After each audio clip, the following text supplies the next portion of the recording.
To be completely honest with you guys, I did not plan on doing this stream at all because I'm supposed to be working out. But given that it got dark already, I decided I wasn't gonna do that. And on top of that, I really haven't eaten much all day. So it's not like I have fuel to work out anyway. And to be honest, I just don't want to. I'm still like recovering from my challenges last week that have eaten into the rest of this week. And I just want to have fun. I just want to chill out and not do anything too serious. Just chill and be happy and okay with chilling. That is not something I can say I do very well with. But this stream is going to define how well I can, I guess, perform on an empty stomach and how well I can focus. I've never had focus problems, but I cannot say that I have ever done something like this. I also am deliberately not eating because I'm trying to like give myself a break. I was so fucking bloated for the past week, and I could tell it was because of the shit diet I had. So now I'm telling myself next time I do eat, it's probably gonna be drink a smoothie because I have to do something with the banana I have right there on the counter. The last banana I had before this one, it was courtesy of my boyfriend because stupid Dusty took a piss on it. How, you might ask? Sometimes Dusty, if he's upset about something, he'll express territorial behaviors and he'll start pissing in random places. Well, he decided to take a piss atop the countertop in the kitchen, which pisses me off for obvious reasons because I'm definitely one of those germaphobe people. But since he had done it in the past, and I know what triggers it, then I didn't really freak out at him. But I was upset that he had disrupted my access to my crucial smoothie ingredient. But I was like, well, damn, you just ruined my breakfast. And then my boyfriend was like, well, I'm about to go out so I can bring you another one. And I said, all right, knock yourself out for me, bro. But yep, I'm just curious. I'm over here browsing my home page. When I fire up my internet browser, for some reason MSN is my default. No matter how many times I change it to Google, this bitch continues to load MSN. So I'm just done. I gave up with it.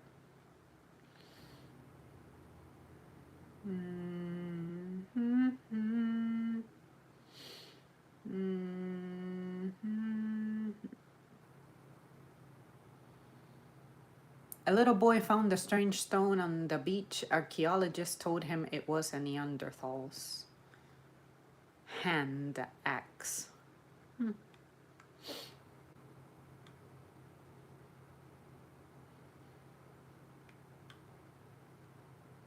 I think the news I have been consumed by has been that one United Healthcare CEO and what happened to him a few days ago, and the way that people have reacted.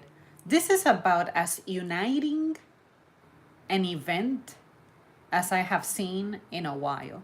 Because you know how politics, elections, it was undoubtedly a very dividing time. I gotta say, this clown getting eliminated certainly made people come together on this common cause that we know needs addressing in this country. And I'm like, could it be I will live to see a genuine reform on that matter? And I'm kind of excited, but at the same time, I'm like, that doesn't have to mean anything at the end of the day. But maybe, because if you think about it, safety rules and certain other things are written in blood or body counts. Who's to say that this body count and bloodshed is not going to serve as the catalyst we need for change? But I'm not going to hold my breath on that. speaking of health, I'm still waiting to be contacted by, you guys know how I told you guys that I kept receiving correspondence that I needed to do better with and reach out to them since they've been trying to reach out to me. Well, I have submitted some paperwork and I have some phone calls that I have made. There was one day in which I was calling for 2 hours straight every 20 minutes, and I spaced it out, waited 2 hours, waited another hour, waited another 3 hours just to see, if I was just being inopportune, if the office was closed or whatever. It's basically the people who are in charge of health benefits for people who are low income. In other words, me. And I kept calling and calling and calling the individual who had my case. I never had an answer. And I did this the day that I told you guys I had to call out from work. It was the Wednesday before Thanksgiving. So then I figured, you know what, maybe it's because it's Thanksgiving. Maybe these people take the whole week off or whatever. Well, I tried calling back on Monday. Still not a damn thing. I left my voicemails. And then I look at it as, when these people are eager to get in touch with me, I can't get in touch with them because it's not a good time for me. But whenever it's a good time for me, it's not a good time for them. And whenever it's a good time for me, it's whenever I'm guessing everybody is just collectively off. Like, say, the holidays, because I don't celebrate, I don't go anywhere, I don't have anywhere to go. And even if I had places to go, I wouldn't want to go. That's when I'm in the mood to be doing things that I otherwise wouldn't want to do during a time when I'm drained from work and shit like that. But of course, I guess my way of functioning, schedule wise, is not compatible with these people. But what I'm beginning to be tempted to do is to just completely drop the thing, just forget about it, because to me, my main thing is don't start charging me for something I don't use. The health insurance I was on was so bad that it basically didn't cover anything. And my biggest fear is always getting that stupid surprise bill. So then I told myself, if I can continue to do what I'm doing, which is never go to the doctor, but not have to pay for health insurance, that's what I'm gonna do. So I want to make sure that I'm not going to get charged because they sent some notification. If I go onto the healthcare.gov website, it says state agency to contact you, and it blocks me. It doesn't let me proceed any further. I want to shop for a plan, select a plan, but I don't have a way of doing it because I'm guessing the state agency that's gonna contact me is supposed to unlock my account or some bullshit. So what I'm tempted to do is to just withdraw my application and leave it like that because I can't afford to go anyway. It doesn't mean that this is giving me free health care, free access to a doctor. So even if they gave me a plan, it doesn't mean that I can start going to a doctor. So if I'm going to continue to not be able to go to the doctor because I cannot afford it, I might as well go without a health insurance. So hopefully that's not gonna bring me problems, but I just want to make sure that they're not gonna start giving me a monthly bill because I'm not going to pay for something I can't indulge in.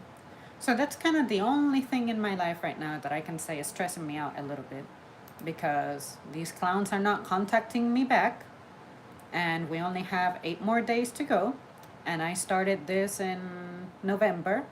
So, you know what I mean? It's one of those things that the amount of paperwork and time that this country wastes is just unbelievable to me. Hello, JP. My weekend is not going too bad. It's not going fantastically great, but it's mostly just mental slash emotional stuff. It's just, this is that season that I always tell you guys that I absolutely hate because it's when I genuinely feel down and depressed because of the noise and the other people's stress, I guess, kind of bleeds into me because I feel like people care about things that I don't care, and it's hard to care about something that you don't care about, such as the holidays. And then when I see people stressed out over the holidays in a way that I'm not, but I'm in a place where it's expected of me to care, that collides with my values. So pretending to be into something that I'm not in the name of doing a good job is where my challenge lies. But at least most of it's over, it's gone for the most part. Christmas is usually not a bad season for us, but the stress from other people and their behaviors and them scrambling for gifts and gift cards and whatever the fuck these people do, then that inevitably brings a challenge to the job.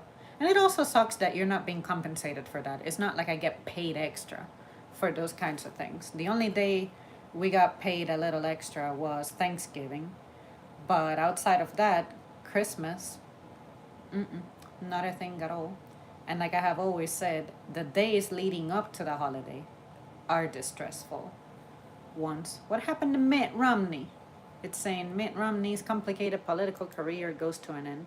I remember him going against Obama in 2012. And I remember thinking, if he wins, wouldn't he be like the richest president ever? And how is that going to be good news for the rest of us poor people?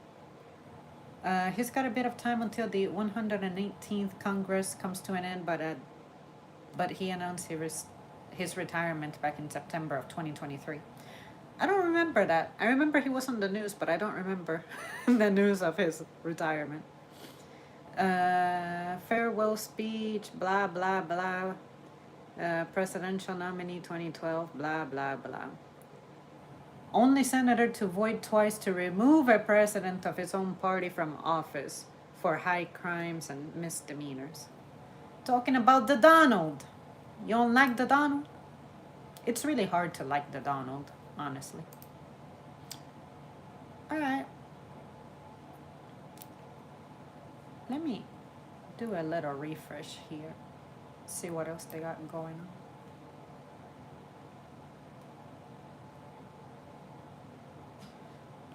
They're still talking about how much the Harris spent on her little campaign. Why?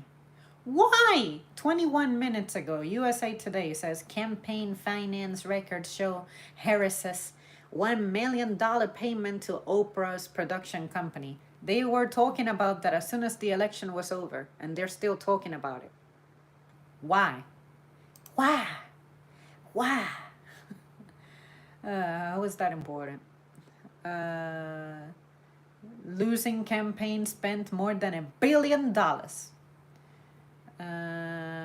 Months-long controversy over whether Winfrey was paid for endorsing the former Democratic presidential nominee. So is this legally binding?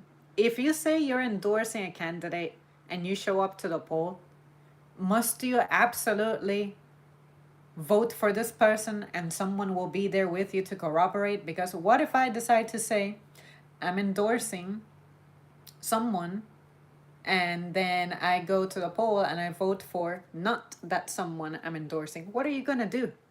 Isn't voting a private matter?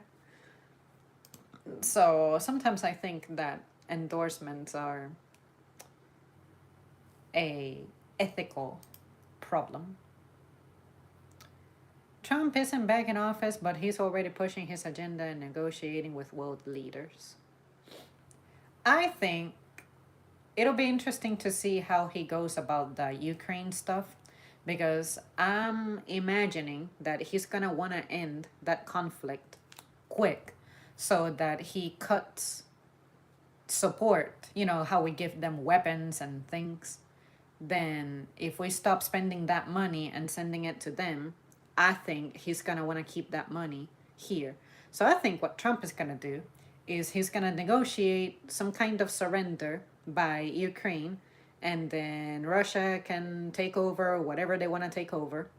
And then, of course, we're going to be seen as bad guys for not continuing to shell out stuff for Ukraine. But I mean, Are they winning? And if they're winning, how much longer is this gonna take? And if we stop sending money over there, does that mean we, the citizenry of this place, actually get something? Because if that's the case, then yeah, I would urge for an end to that conflict in particular. But again, that's just me. I'm completely ignorant. I don't know about politics. I would never really care to be that deep into it. But superficially, when I think about Trump and what he has done in the past, I really think that he's going to try to end that war. And of course, Ukraine is just going to have to take that L. And then whatever happens with Putin, I have no idea. But I really think that that's going to happen like pretty much as soon as the Donald walks through that door. Because I feel like that's something he's been very vocal about before. And hello, Garuda, king of the channel. Reward money for info on United Healthcare CEO's person who ended him. Now up to $60,000. And this was a person with a net worth of, how much was it? $56 million? And the internet is collectively saying that they don't want to turn in this guy. I mean, this guy is being hailed as a hero. And like I said moments ago, if this serves as a catalyst for positive change about our corrupted healthcare system, I'm down. I mean, sometimes prices get paid with human life, just like stuff has been made safer, such as aviation, whenever there is a body count. So, well, could this be an opportunity? Is this going to be an opportunity? There's no telling at this point. But given that these companies operate in bad faith, aka greed and nothing else, I don't know. I doubt anything positive will come out of this. Positive for society as a whole. Like, it's not like, oh my God, next year the issue with healthcare is going to be resolved and we're all going to have like decent coverage, universal healthcare, nothing like that. I just think that if you need something to live, that becomes a human right. So if I need healthcare to ensure living, then I should be entitled to healthcare. I know a lot of people don't agree with that. A lot of people don't think that healthcare is a right and that nobody's entitled to it because it requires a person with skill to get paid to do that, to have the incentive to want to do that anyway. But I look at it as, well, if that's the case, then work is pretty much the leading cause of my ailments. It stresses me out, it breaks down my body, etc. So if you can somehow make it to where I don't need to work, and by extension, I may not need healthcare as much, or maybe not at all, until something catastrophic happens, like my genes catching up to me, like whatever my genes may have in store with me, or aging and shit like that, then why wouldn't you let me get by with not having a job? I'll take not having a job any moment. But it's one of those things that I think it's wrong for someone to be profiting off illness, of people being sick, people being hurt. And especially if we have been paying for you to ensure that the cost of our treatment does not get out of control. But then you discover that it can be denied, it can be delayed, it can be postponed, it can be canceled. And then, as opposed to focusing on your recovery, you have to focus on the debating and just wasting time, energy, money, resources, and stressing yourself out arguing with these people and the escalations and possibly being legally involved with these fools. What is this? This is clearly a clusterfuck. This is clearly something that doesn't work. Healthcare should be about your betterment, not about you stressing yourself out over how you're going to pay for this. And there are people who are resourceful and knowledgeable about healthcare, and they still get screwed over with their medical bills. Imagine the average person. So the way I look at it is I would rather not be involved at all and just ride out my pain, shorten my lifespan, than living in misery, thinking about how I'm strapped for cash because for some reason my life is not valued, but profits are. You know, it's just hypocritical. So, can't do it. I retired at 52. I got bored quickly and decided to go back to work. This is one of those topics that I have had debated with people before. The folks who are like, once I retire, I don't know what to do with myself. Well, maybe while you were working, you shouldn't have made your job your entire existence, your entire identity. If I could retire from work because I actually have the money to retire and with that money do other things, my life would be very different, very dynamic. And you guys probably wouldn't see me online as much. But there is so much to do out there that money is pretty much what deprives people from being able to explore that stuff. But for me to get bored, I would have to run out of things to read, out of places to see, out of food to eat, not have any family to go see. And I just think it's crazy that most people work and they work a lot precisely to make money. But then when you have the time to actually indulge in things with that money, you don't know what to do with yourself. I don't get it. And you're 52, that's not too old. I think retirement age should be 40, top. But people would hear that and think that you're crazy. No, because, at least your body hasn't broken down too bad. I wanted to be able to retire by 40. Instead of continuing to work to chase a pension or climbing a corporate ladder, I wanted the freedom to spend time how I wanted, with who I wanted, and where I wanted.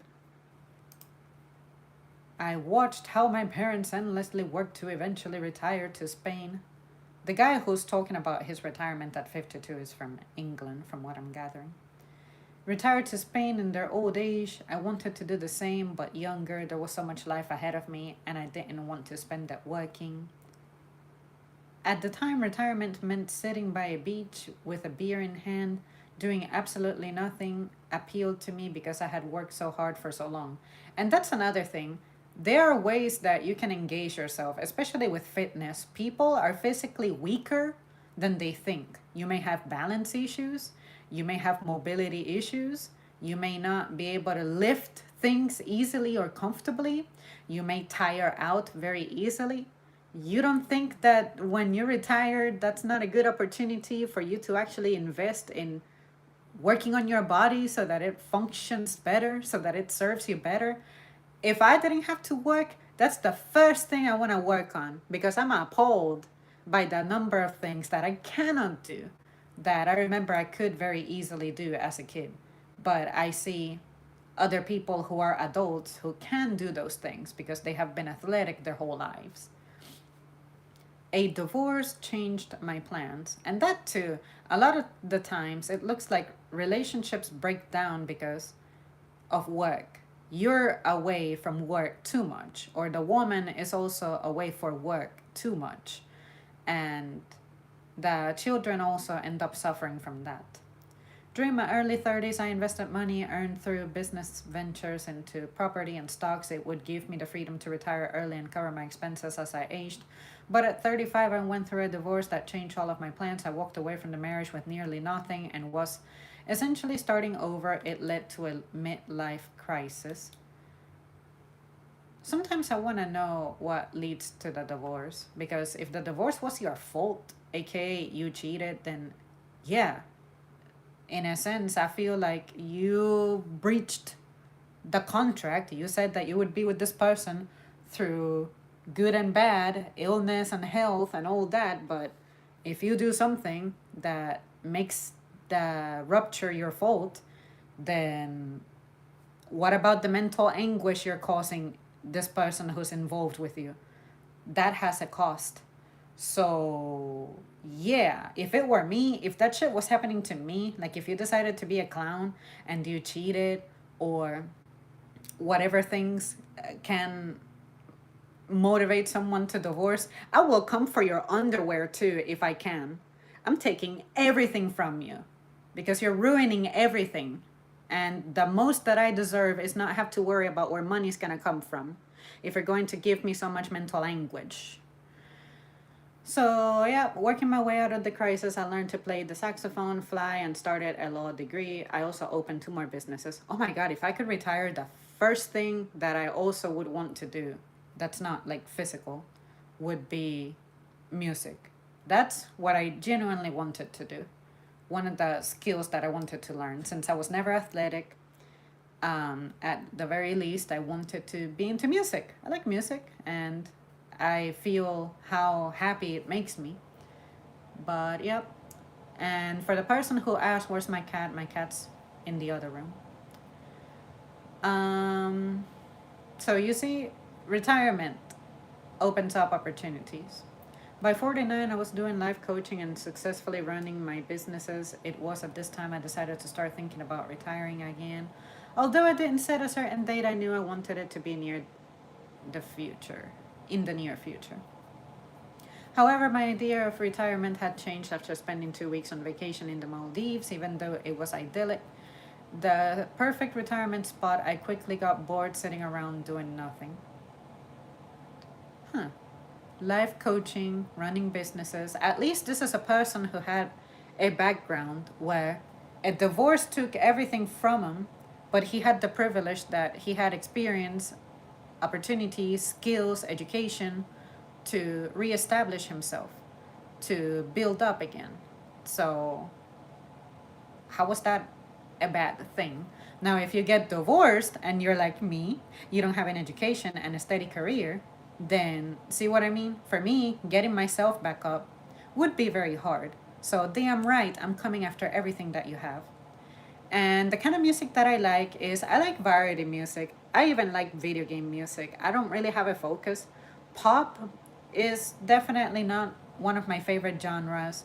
Neither is jazz, but I do find myself listening to some hip hop lately. I've never really been into it, but I've been discovering some things there. I also try international music. For a while, I was listening to Bjork. She's Icelandic. And there was also another Brazilian singer I was listening to. I forget her name. But she had some good tunes. And last year, I was listening to Carla Bruni and I guess by extension, French music. I don't know, something got into me that I was listening to like French cafe kind of music. And I realized that what I was looking for was more instrumentals more than actual vocalists. But if I had to absolutely listen to just one genre for the rest of my life, I want to say the one I'm most invested in and have always been has been alternative or rock. And honestly, if I had to just pick one musician for the rest of my life, it would have to be Amy Lee of Evanescence. She doesn't need the band, she is the band. So I guess you could say gothic rock. When I was a teen, I went through a phase. I wasn't emo, I wasn't gothic looking, anything like that. But you could say that I was into those underground bands. Within Temptation, I was listening to them. I was listening to Lacuna Coil, Linkin Park. You know, those are more contemporary, modern people. But lately, it's been more of a salad. If I listen to something while I'm out or at work and I like it, I'll look up who it is and explore their discography a little bit. Like you can go on iTunes and sample their music and see if those are tunes I can get into, and if not, then I don't. And of course, the occasional Spanish song that may be trendy, I may get into some of that too. But if there's something I cannot get into is K-pop. I tried listening to the Korean music and I just could not do it. I couldn't see the appeal. It wasn't my kind of instrumentals. Um, But there was maybe one song that I can say I was into. Let me see what it was called. Um, it should be toward the bottom. And you're not gonna let me scroll through my library, aren't you? Up. I hate when this asks me to sign into iTunes. It was that song called Flower by Jisoo. And then there's another song that has a bunch of symbols in a foreign language. I don't know what it says. It's Korean for sure because it has the little circle looking things, oval looking symbols. But it's called Hers Analog, something like that. Whatever that song is. Oh, and Modern Days was also a good song. Modern Days was played by. What was the name of that girl? Modern Day, Modern Day, Modern Day. God, I hate that I cannot make the letters in iTunes bigger. Oh, I'm sorry. It was called Modern Times by IU. Literally the letter I and the letter U. Let's see. You've got great music taste. Oh, thank you. If you were around some months ago, I legit went through my phone's music library. It was like a 40-minute long video, maybe an hour long, so I can't blame you if you missed it. But yeah, I did get into it. Shit, let me see if I can find it. I want to say, what did I call it? I called it, I think that's what I called it. I run down my library.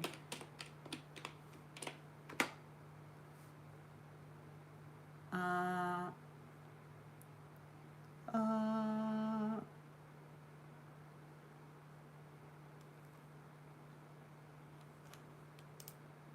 I deadass do not know how to navigate YouTube from my computer.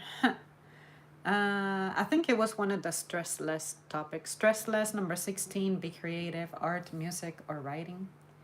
I think this is the one where I showed the art, but I know I made a topic where I mentioned every single song that's in my library that I genuinely like.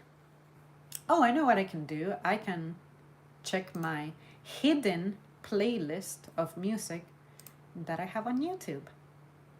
Ain't ya girl smart? I do that because sometimes I'll be using a computer, or mostly when I had to travel, I wanted to have access to music, but I didn't have a device outside of my iPod when I lost it.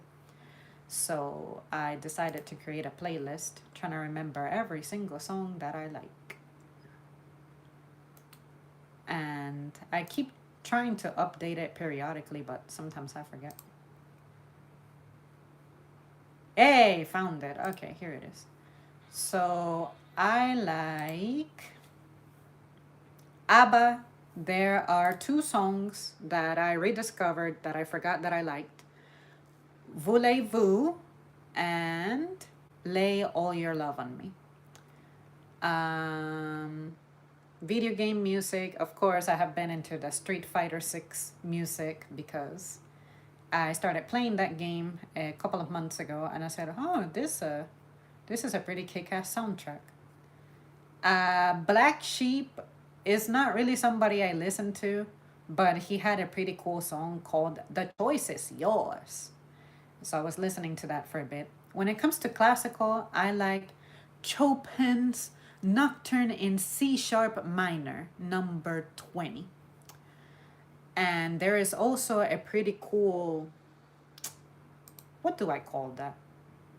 I guess you could say modern style to that song. Let's see. I'll show you. I'm pretty sure I mentioned it the other day. Nocturne is the name of the song. And someone made a cool version of it, and the name of the channel that made it is called Boer Pro. They pretty much made it sound like street music. I guess you could say it's kind of hip hoppy. I like Paramore. They were a pretty cool band that I discovered. I was introduced to by someone in my art class. Well, she wasn't in my art class. She took art, but we talked about it, but we never had a class together.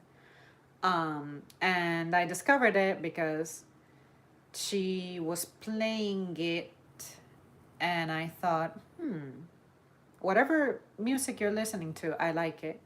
And then I started looking into it some more. And yeah, Paramore, they got some good songs. Lately, my favorite song by them that's newer that they've put out is This Is Why. Oh, I've also been exploring the Titanic songbook. Pretty much the, I guess you could say, the program that the band allegedly had on board. Yeah, the Titanic songbook. They got some pretty cool tunes. It sounds classical. Lana Del Rey, of course, that's my music mother, along with Amy Lee. And yep, others are creators here on YouTube that are musically talented, and I have discovered, and I'm like, oh, Bionic Pig is my favorite one. I wish he would make more music. Portishead, I listen to them too. And one of my favorite songs by them is called Mesterons. But I think their most popular song was shit. What was the name of that song? It was like a really sad sounding song.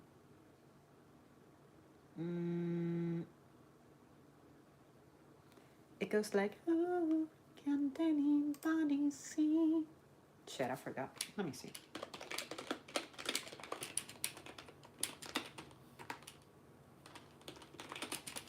I can't believe I forgot the name of that song.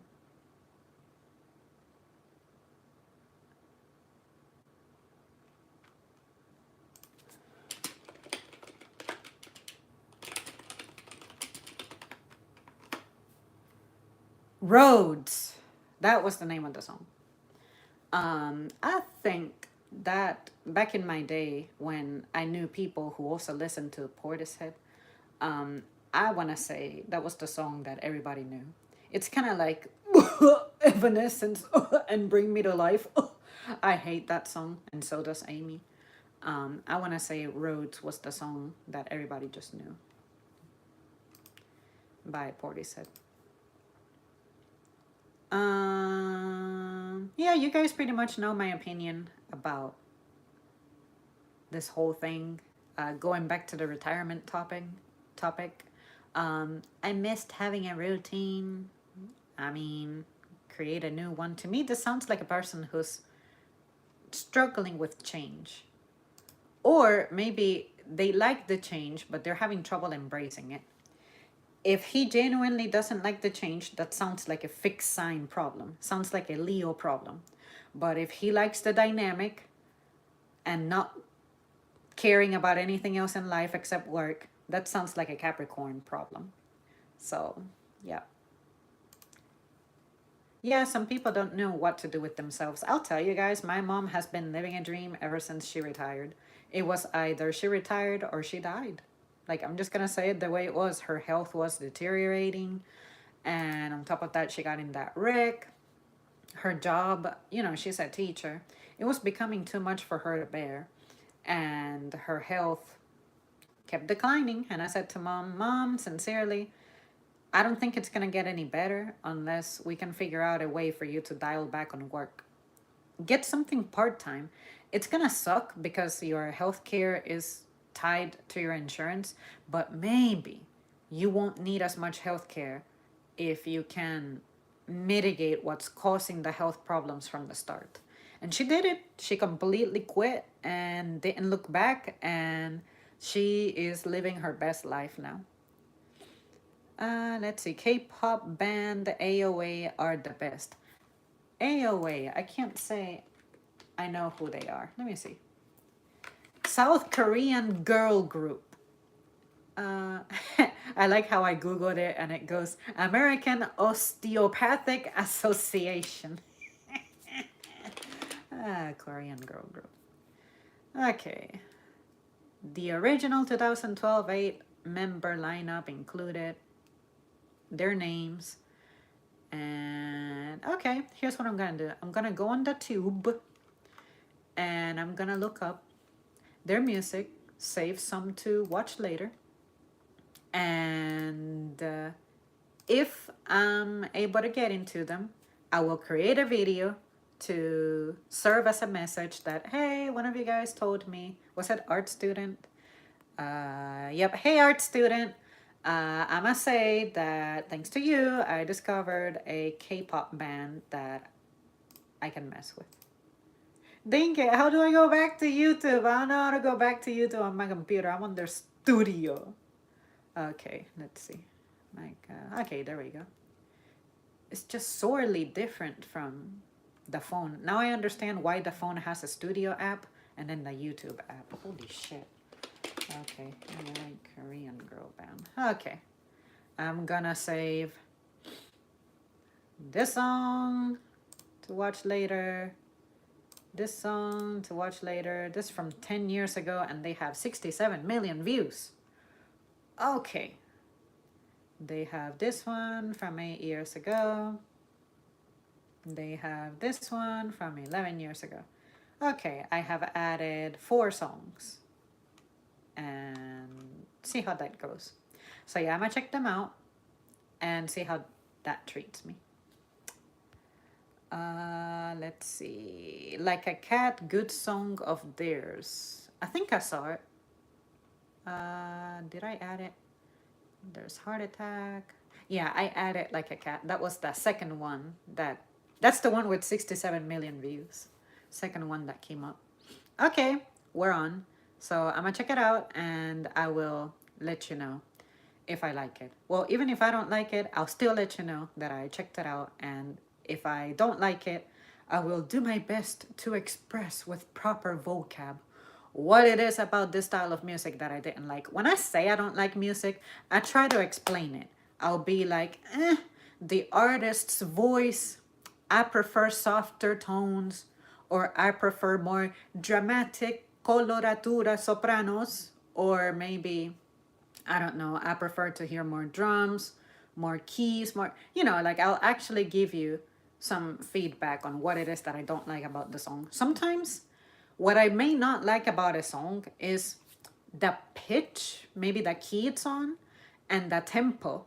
There are some songs that I have thrown into Audacity and I have slowed them down and pitched them down some, and it sounds like a completely new song. And when I was a teen, I feel like I went from liking faster paced songs to liking the slower, deeper tempos and tones more. So yeah, I'll check it out. I'll check it out and let you know. The Sugar Cubes is an Iceland band you may love. Sugar Cubes, I cannot say they sound familiar.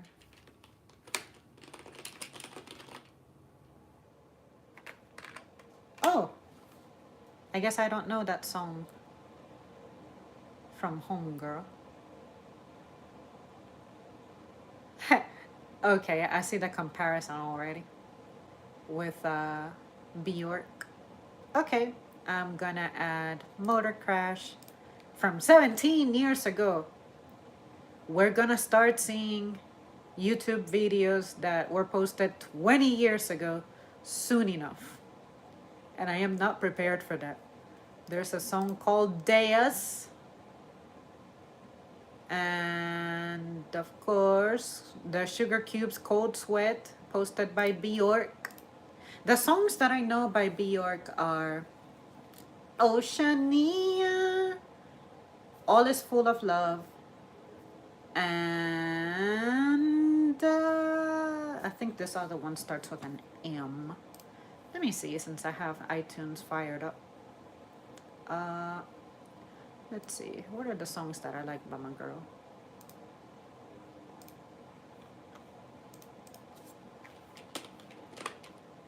Blessing Me is another good song. Yeah, because that's the one that has like the little harp going on. Yeah. Like Someone in Love is another good song. That's the one I'm thinking about. Yeah.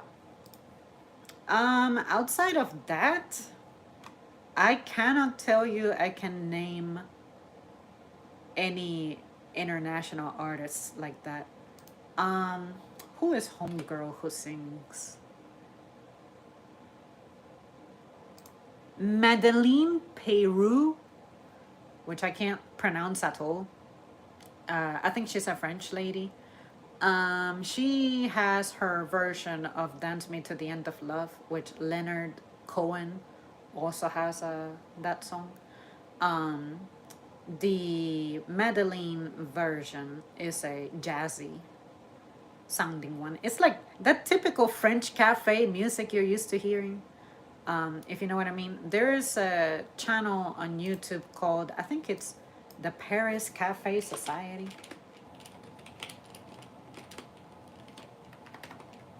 Let's see. Yeah, Paris Cafe Society. Um, they have good instrumental music. I like the accordion. That's an underrated instrument, if you ask me. So my favorite instruments are the harp, the piano, and the accordion in that order. And let's see, while I have this in my face, of course, back in the 90s, your girl was one of those NSYNC kids. Um, but I also like Justin Timberlake, and I'm appalled a little bit that most of my peers don't seem to mess with Justin Timberlake music. His Justified album was pretty bomb, and his Future Love Sounds album was pretty good. I don't know why a lot of people I know nowadays, they say that they can't name a single JT song. Is this out of trauma or what? If anything, Britney Spears, I hated her music with every fiber of my being in the early 2000s. But something changed in me when I became a working adult to where I was able to tolerate it a little better. I don't know what it was, but something about her music became fun. I think it's because I guess I changed how I judge music. As opposed to just focusing on, I like the beat. After I took music classes like music theory and choir especially, something changed. And I guess when I evaluated Britney more as someone who has a tone similar to mine, she's like an alto, but they really insist on pitching up what she sounds like to give her that baby, childish, female, cute kind of sound and appearance, whatever the hell they did, then if I focused on that, if I break her down by voice type, she's not that annoying. And I used to find her music annoying because I did not like how she sounded. But after I was able to look past that, and especially in the 2010s, I feel like those more, I guess, maturer albums are what helped change my perception of her. I still don't love her. I still don't love her music. I'm not into her that much, but I can say that I went from having zero of her songs to having, I want to say I have like 5 of her songs. And none of them are currently on my phone. But another thing that helped me was on YouTube, people made piano covers of her music. Just like our wife, Justin Biaba. If you ever listen to Maxim Batty, he's so funny. But Justin Bieber music is another type of music I absolutely could not fuck with. But There is a user on YouTube. Her name is Sylphilharmonic pianist Miri. She made some kick-ass cover songs of pop music, and she covered "Beauty and a Beat" by Justin Bieber. And I thought, when a musician who's also a teacher, who also has perfect pitch, takes this music and does her own piano rendition of it, you realize that those pop songs that sound like shit, they're actually nice songs. It's just that their instrumental arrangement sucks. It's kind of like, I guess you could say, the part of a guitar should be a piano, the part of a voice should be a flute, something like that. So try to imagine a song with a piano instrumental, no matter how cringe it is, and you may discover that the song is not as bad as it sounds. And I went from not fucking with any of Justin Bieber's songs to knowing his songs based off the piano cover. And it was so funny that sometimes I would go into stores and I could recognize his voice and I could recognize the beat, but I didn't realize that I was listening to a Justin Bieber song immediately, because I began to listen to covers, piano covers of his music, as opposed to his actual music.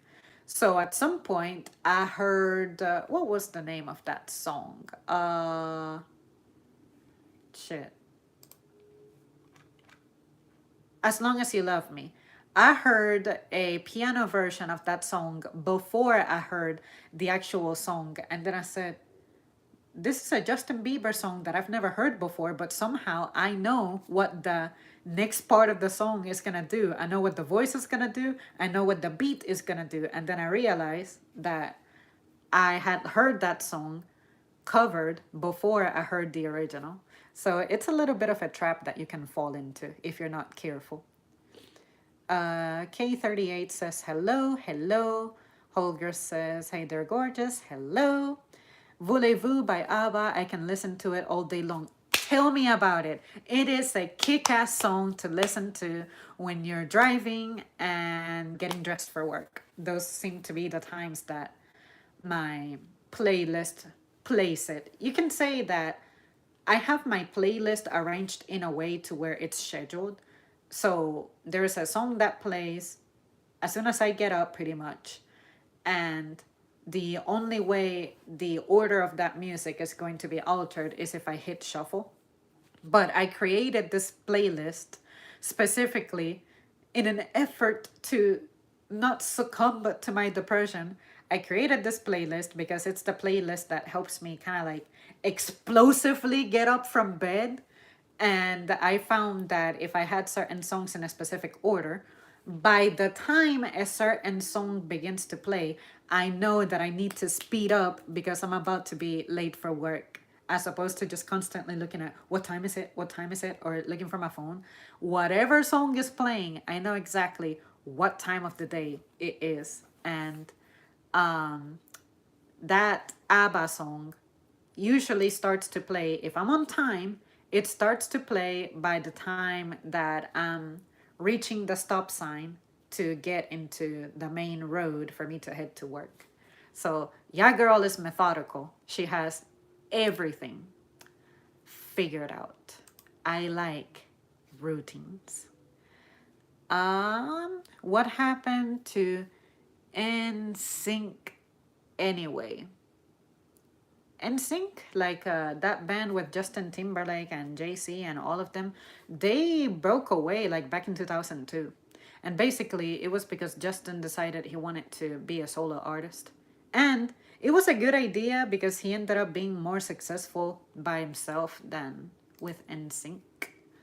But yeah, yeah, they were the second band, I can say, that I could mess with. At the time, the only bands I remember were Evanescence and them. But Evanescence really didn't become mainstream until 2003, I want to say, is when their Fallen album came out. Yeah. Let's see. Since I'm on YouTube, let me see what the algorithm wants to feed me. Oh my god, you guys, since I made my stupid tiara video this morning, I have been seeing nothing but constant royalty videos. Like, look at this. Harry's Delusional Media Ramblings by a channel called Royal News Network. Of course, Penguin Z0 is live streaming, so he's gonna show up. But then I have the Royal Family Channel. Prince William attends the Notre Dame reopening ceremony. And, oh, a premature kitten is considered an alien by surrounding cats. You see how this is bad for your attention span and how this can lead to like attention deficit? Because the algorithm is like, you have a cat, you uploaded about a cat. Do you want to see cat videos? Here's a cat video. Oh, you talked about tiaras? You like royalty? Let me feed you some royalty. And oh, you're talking about music? You like music? You like international music? Here's Jingle Bells, Indian version by Divine Niratilaya. I'm sure I didn't say that right. Oh, you talked about Trump? You talked about politics? How about this? Trump meets with Macron at Notre Dame reopening ceremony. You like French music? How about the French president? And days after the guy did what he did to the United Healthcare CEO, police rushed to ID him and FBI offers rewards. How about that? That's the way my tax money gets spent. Yeah. Here's when a TikTok ban could come. Yay! TikTok ban! I mean, YouTube has shorts. Shorts are essentially, in a sense, a lot of the shorts that we see are videos that are taken from TikTok and they're like migrated into YouTube because you're like cross uploading across platforms because some people really need attention like that. Or I'm guessing if you have a solid business with content creation, then this works for you. But for me personally, I cannot imagine a life in which I have more than one website I'm uploading videos to, more than one website, which I'm not on social media like that, like chatting with people. But back in the day, it used to be MySpace. Then I jumped over to Facebook because that's where everybody was going. But after that, I quit. And Twitter, I keep Twitter because it is so easy to see what's trending. And I feel like that helps me establish a direction of the content I'm getting ready to digest for the day. Does that make sense? Like, the United guy, I found out about it through Twitter. The results of the election, I found out through Twitter. What else we got here? Warmer weather this weekend. Oh, warmer weather by how much? Like 5 degrees? Karine Jean-Pierre claims President Biden wrestled with decision to pardon son Hunter. What is Hunter being what is it, pardoned for? What were his crimes? I deadass don't remember. Did it have something to do with a computer? Was he like another Hillary? I feel like I heard about that. There was content in his computers or something. Let's see. Oh, shorts feed has been showing me a lot of, what do you call that? There's like this creator that goes out and he has like fixed questions and he'll ask people. Usually it's like two people combating each other and you're supposed to answer correctly.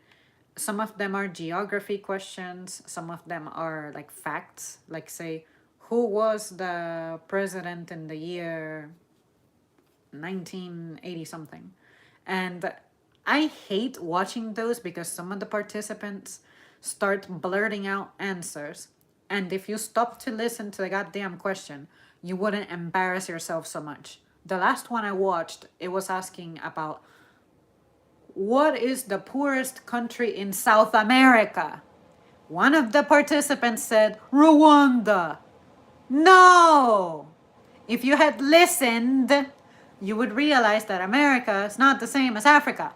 So, Venezuela or Bolivia would have been the acceptable answers for that.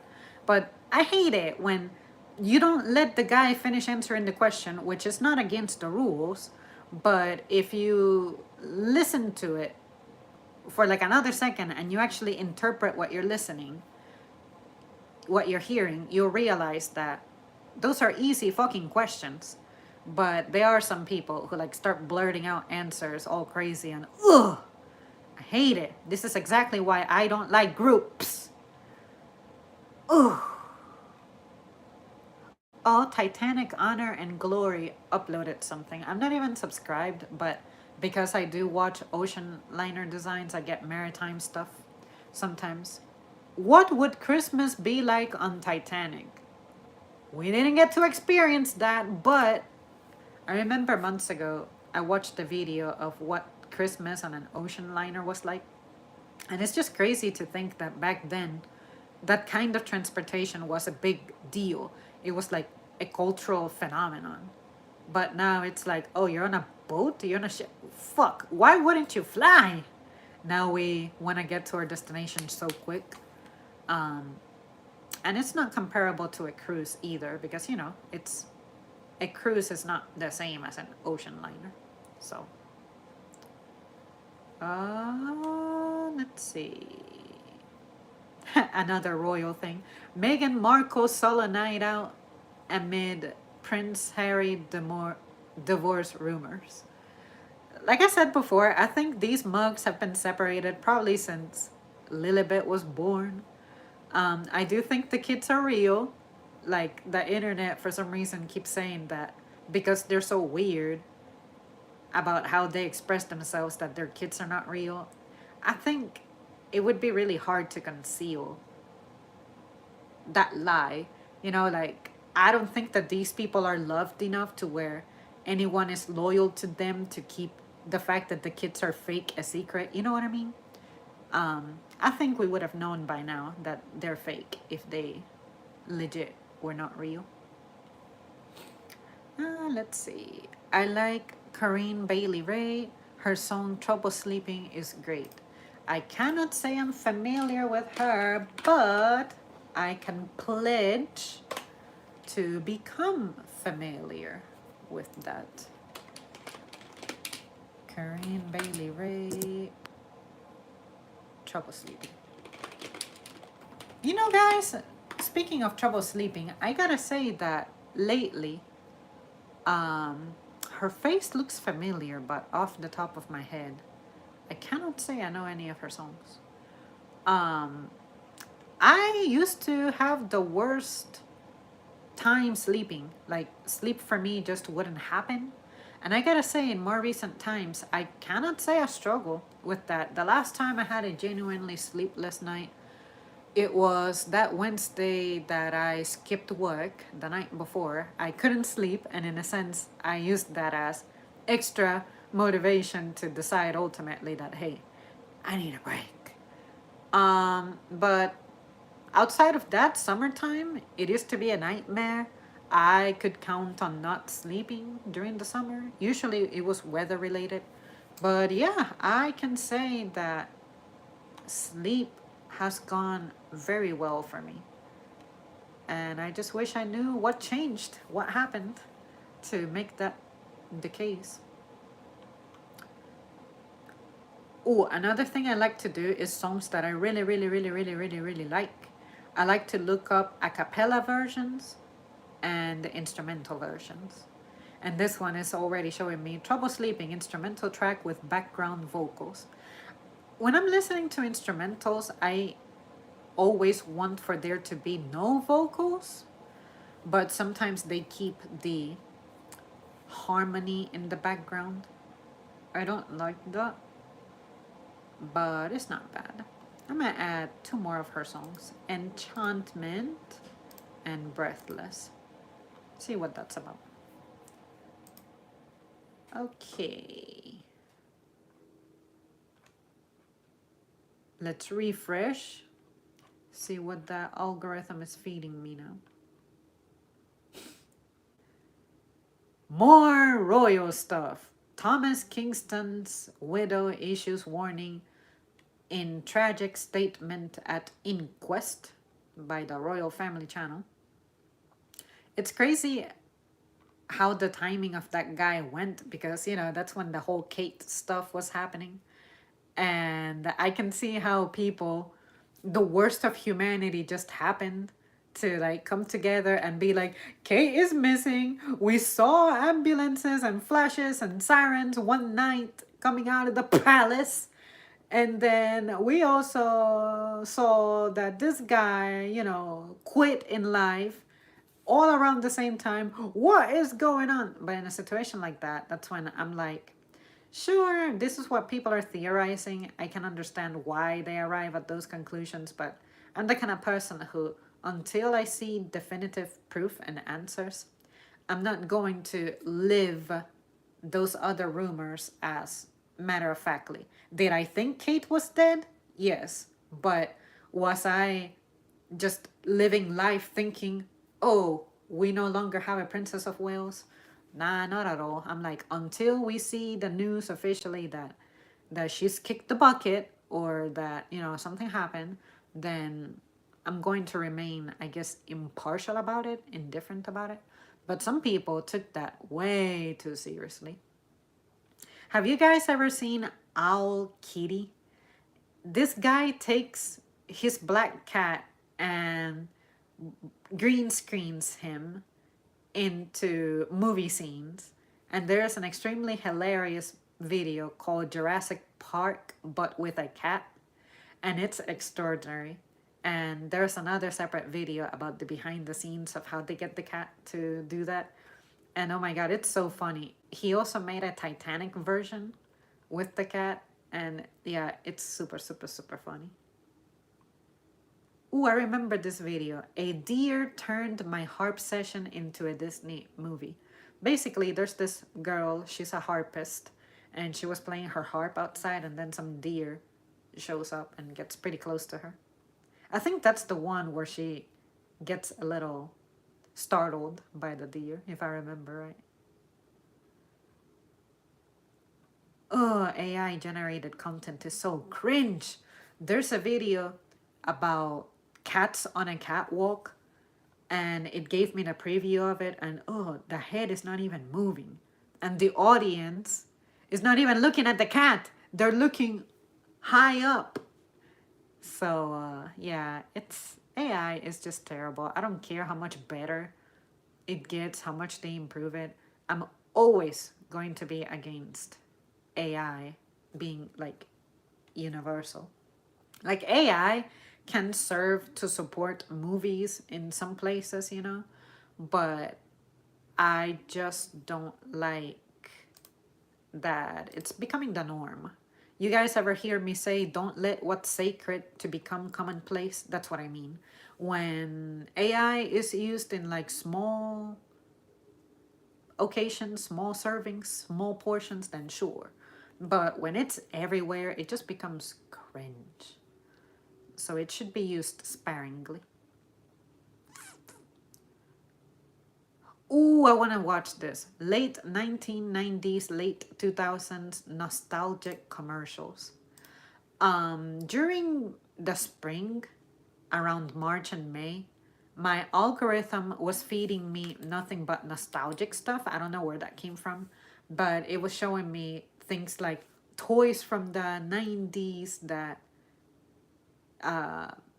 will take you back in time, or candies from the 2000s, food from those times. And I thought, damn, I remember a lot of that.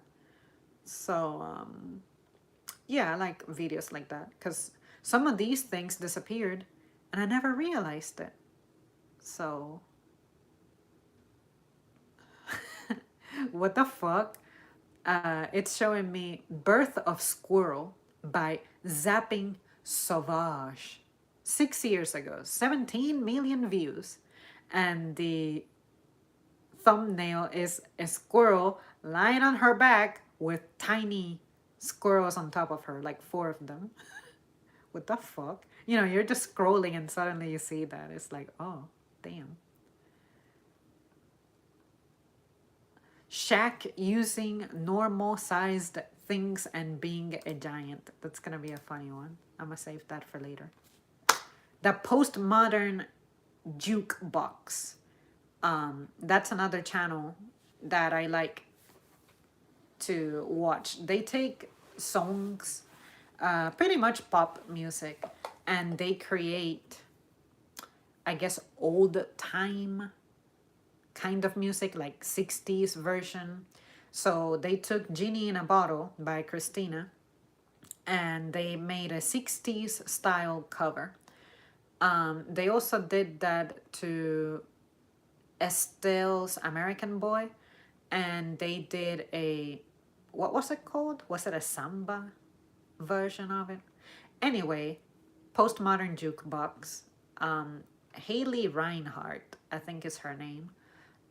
She made a very good cover of Creep by, I forgot the name of those motherfuckers.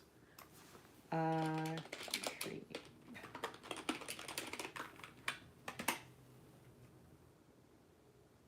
Radiohead. Yeah. That video is 9 years old. I remember when it came out. Yeah. Yeah, that's crazy. Time just flies. And they shot it in black and white, so. Damn. I'm shooketh.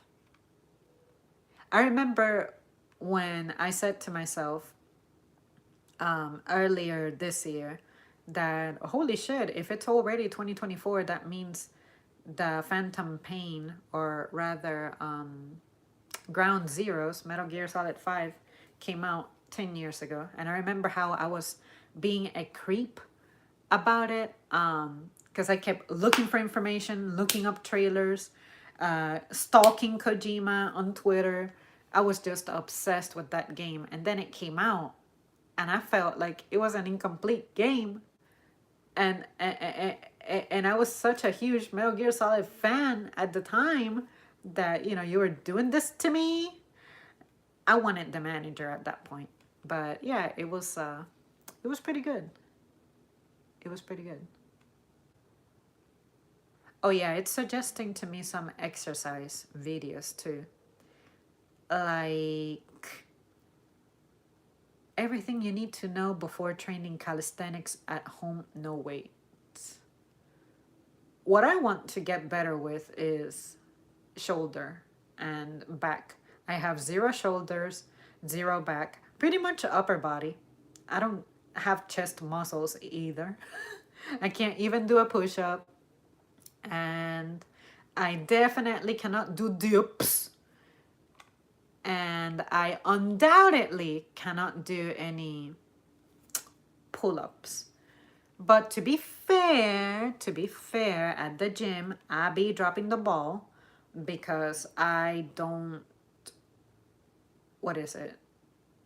Incorporate that very often in my week. Like, I skipped it for like a week, and then after that my boyfriend got sick. We didn't go to the gym, so that means I'm 2 weeks behind. I'm not hanging from the bar like I used to, and when I do go back and try it, my hands, it's like my skin wrinkles in such a way that it itches, it hurts pretty bad. So I guess I need to allow for my hands to callus up so that fucking pull-ups don't hurt as bad. And the problem is, if I try using gloves with a grip, they will slide as I'm trying to hold the bar to the point that it causes me to lose grip. So yeah, I gave up. I know I'm never gonna do a pull-up, and I'm not consistent with it either, but at least my goal was to be able to hang from the bar for 1 minute. I never did it, but the longest I made it for was, it was either 43 seconds or 47 seconds. Can't remember. But that was back in the spring. I cannot imagine a life in which I go back to doing all that. So I need to just go back and be consistent. Uh, what else?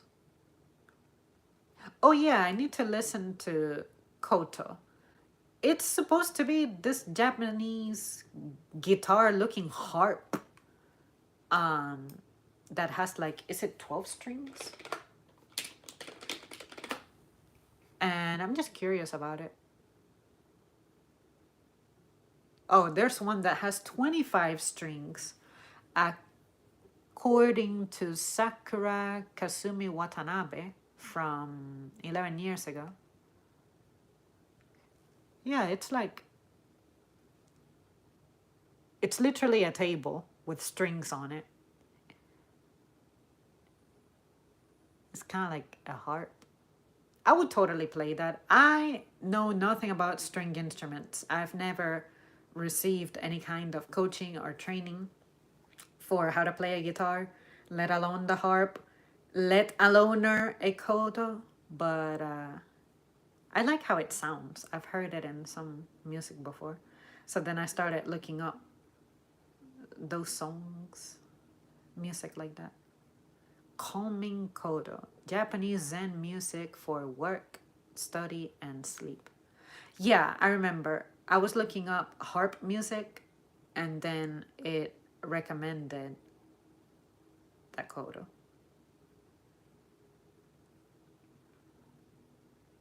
Mini Japanese koto for sale. Even if I don't have an instrument with me, I still look up tutorials on how to play it because I just like the idea of thinking how those folks are, how these folks think as musicians. Because when you have a keyboard, it's like, you know what you're doing. But when you have a string instrument, it's like a completely different dynamic, I guess. And don't even get me started on the violin. The fact that you have like another object that's auxiliary, I guess, to the main instrument, and the cello, things like that. It's like, you need me to use this wand stick thingy to, I guess, floss over these strings. What? So I look up those tutorials so that I learn how to think like someone who plays that instrument. And of course, how to think like someone who sings as well. Cool. There's so much to music. I think music is probably one of the most uniting topics because you can explore it in many different ways. Is it the voice? Is it the poem that usually accompanies the music? Is it the arrangement? Is it the tempo? Is it the pitch? Is it like, what is it about music that speaks to you? Anyway, let me see what you guys are saying. Holger sends 20 and 20. Thank you. So nice of you. Oh shit. I saw another one. Sweet cat just realized its owner is pregnant. I believe that about animals. I believe that they truly can sense when you're going through stuff, because when mom had her hips replaced, he was sniffing her legs a lot. And he would also try to not really jump on her lap, but it was like he was really cautious around her. I guess he saw that she was limping and stuff, and maybe he could smell the cuts that they did on her. But yeah, his behavior changed when mom had her procedures done. More royalty. Spanish royals celebrate 10 years of King Felipe's the Sixth reign.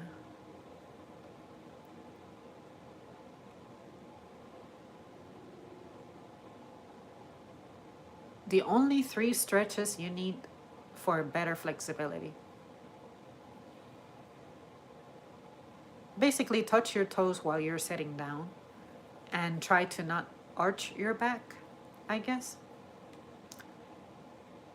Oh, more of those AI generated catwalks. Except that these are human looking cats like cats walking on their hind legs with upright backs, cat bodies, cat faces, cat paws, cat feet. Ugh. I mean, I don't want to shit on the creativity of like AI as a tool, what it can help you achieve, but it's just cringe seeing this kind of fiction. I don't like it.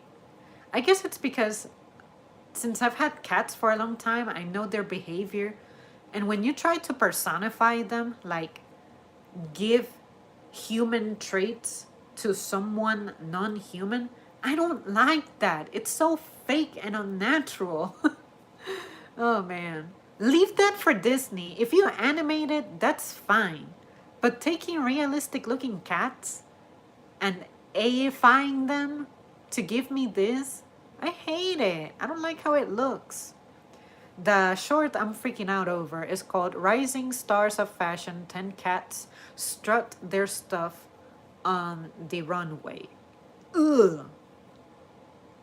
Oh shit, System of a Down. They had a couple of songs that I was listening to back in the day.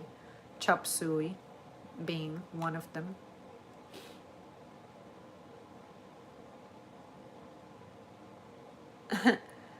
Rocco, put your tail down. Cat interrupts virtual UK parliamentary meeting 4 years ago. I remember that during lockdowns, everything was pretty much done over Zoom and online, and people kept sharing how their pets were photobombing them or video bombing them. Um, and another one I saw was this one cat. I think he knocked over something, and it made that guy really mad when he did that, or the cat did that. Oh, there it is. Titanic with a cat. They have Leo holding the black cat by the grand staircase. Yeah, that video, it was so funny. You guys should check out that channel if you want to have a laugh. Owl Kitty. That is so creative. Taking a cat and incorporating it into movies. Another royal suggestion. The Daughters of King Christian the Ninth of Denmark. History Tea Time with Lindsay Holiday. And what the fuck? This is showing me an ad. It goes Bulletproof Trump 47, and it has a picture a picture of a bullet piercing through, I guess that's a glass. And it's called Trump Whiskey Glass Bench Shot. See, that's the thing. This country doesn't take anything too seriously. Like, we all knew that Trump was gonna use that little incident to help him with his campaign. And I don't know how to feel about that. Sometimes I feel like you should let it die down. But sometimes if you use that as a, I guess, weapon for your cause, I feel like it takes away from the seriousness of the situation. Dude, you got shot. And I don't know. I just think I feel like that helped him win even more. But there's a part of me that's like, if that happened to me, I would try to move on from that event. I wouldn't want to be bringing it up very often, let alone remembered for that. It's kind of like, how can I compare this? What can I compare this to? Captain Sully, you know, the pilot who landed on the Hudson River, like back in 2009, 2010. You know, he had this career, right? And now all that he's ever remembered for is for that. Like, I'm not saying that's a bad thing. I'm just saying that at some point you gotta be able to let it go and realize that there's more to this person than just that one incident. And yeah, I guess that's just how I feel about it, the way I see it. Just one incident for the rest of that year, I guess you can continue to talk about it, discuss it, whatever. You can study it in the future, but I don't want for that to be my label. I don't want to be remembered by just that. I think it's kind of rude. I'm listening to Down with the Sickness. Let's see. Down. By Disturbed. You listen to Disturbed?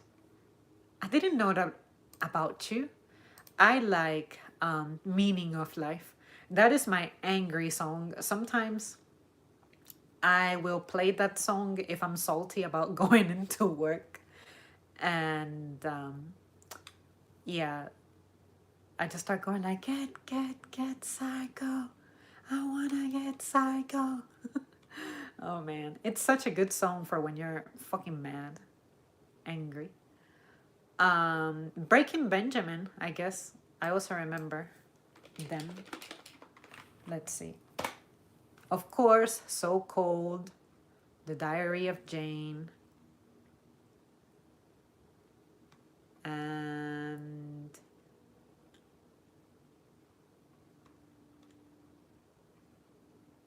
damn, it's been forever since I listened to any of their songs. I don't remember what their Tourniquet sounds like. Evanescence has a song called Tourniquet. I'm guessing that's a newer song by Breaking Benjamin because it says it was posted 5 years ago. I don't remember hearing that. Oh, when did it come out? 2018. Yep, I definitely never heard that one before. Oh yeah, 3 Days Grace.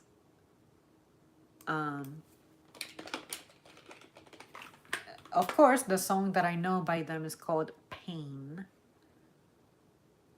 208 million views 15 years ago. Shit.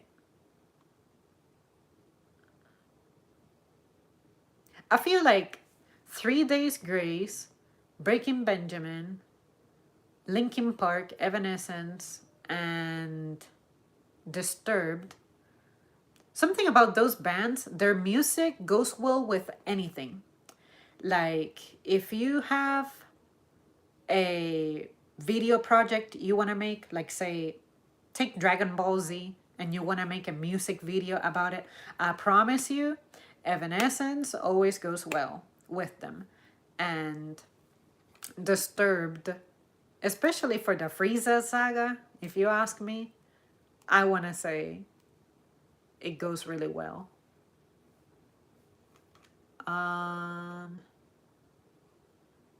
I feel like there's someone I'm overlooking that I should mention. Trap Nation, they make really good remixes of music too. It's more dubsteppy though, the way it sounds. So if you're not into dubstep, then I don't recommend it. I wasn't into dubstep either, but occasionally there's like a really good kick-ass song that I may discover.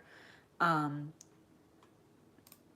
most hilarious dubstep song that I was into like 2 years ago, it was called Shake by... This is my problem with music nowadays. I have such a diversified library that I dead ass never remember the name of the artists unless they're artists whose discography I'm familiar with. Zed's Dead and Jaws. And it also doesn't help that they have stupid fucking names too. Like that I just read. I've never heard them speaking before, never heard their interviews.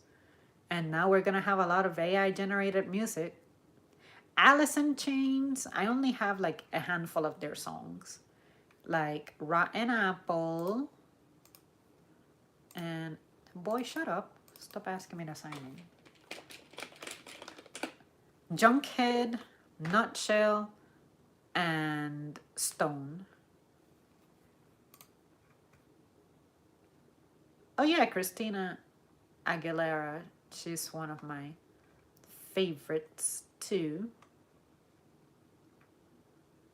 Foo Fighters, I honestly never got into them very much, but like in 2015-ish, I discovered a song by them at the gym. It was called Outside, and yeah, I liked it.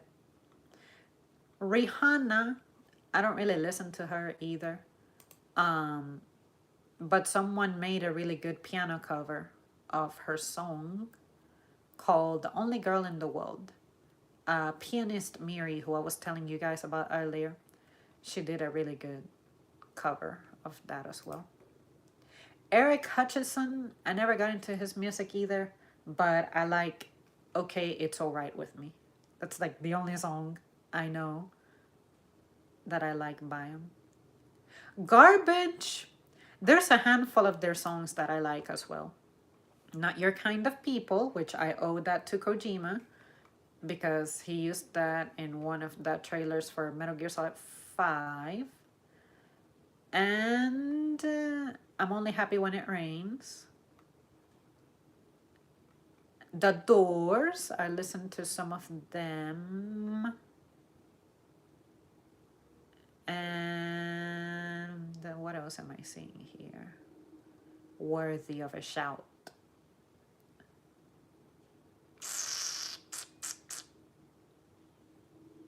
Eminem, I can mess with Eminem, especially his 2000s stuff. I'm not very familiar with anything newer he may have going on, but his 2000s stuff, I was all over that. Especially the Eminem Show album.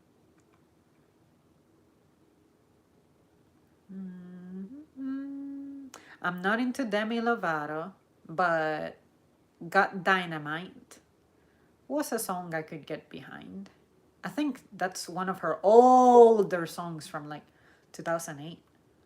That and Party. That was a pretty fun song.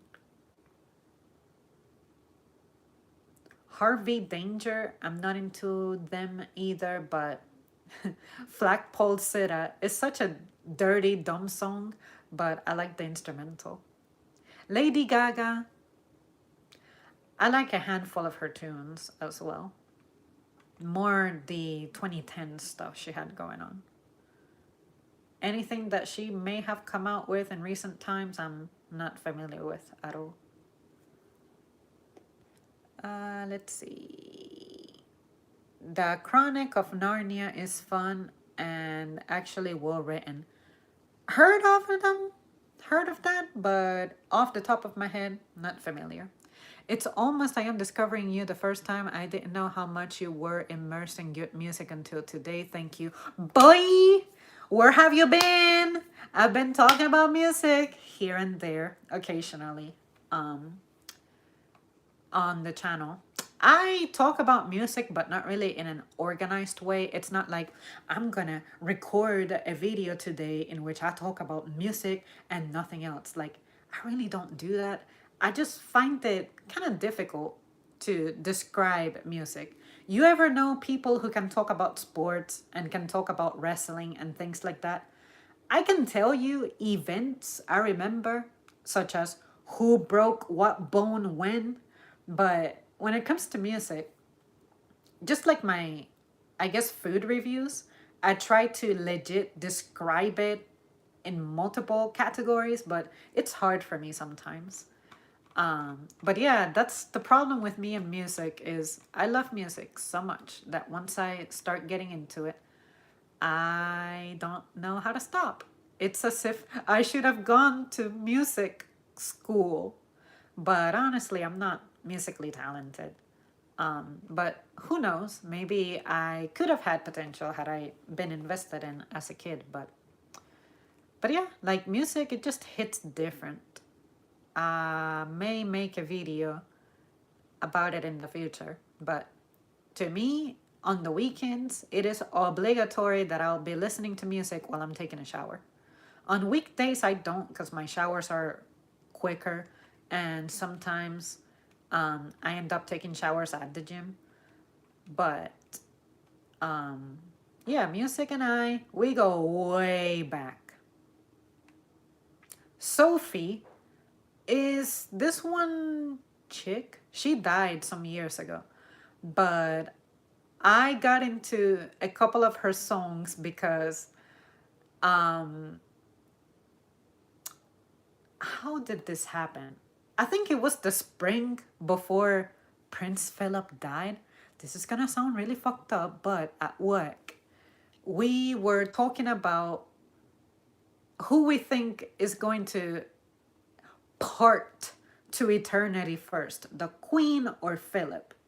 I always said that to me, Philip looked like he was the most delicate health wise. So I guess my phone heard me, whatever, and the algorithm fed me a short that was called The Playlist That Could Kill Prince Philip. And some of Sophie's songs were there. And one of them was called Face Shopping.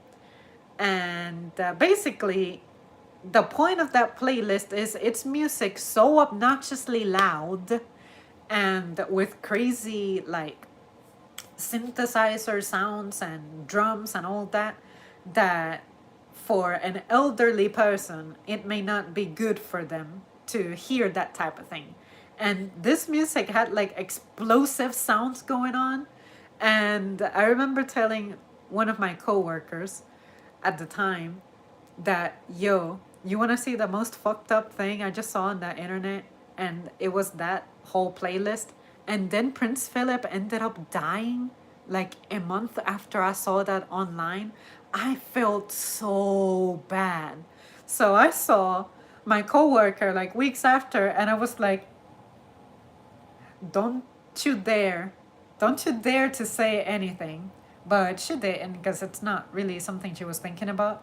But she was like, what do you mean? I'm like, did you hear the news about who just died that we were like messing with like a month ago?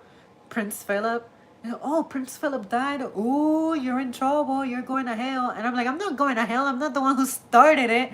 I mean, I indulged in the joke, but yeah, it was just crazy how that worked. I look at that playlist as foretelling of the future events. And then when the Queen died, I figured that's something that was going to arrive pretty soon, because you guys ever notice how older folks, whenever their spouse dies, the other one dies not too long after. It's pretty sad. But yeah, Sophie, I will never forget her, um, or forget them, because of that music. I always think about Prince Philip, and I'm like, I discovered this music because the algorithm is evil, but hey, it's a tune that was funny at the time and I liked it and it brought me joy. It did its job. That's what music is supposed to do. It's supposed to help you feel good, get through things. But the circumstances of how I encountered that music, I gotta say, I'm never gonna forget. Alien Ant Farm did a good cover of Smooth Criminal. Oh yeah, Michael Jackson.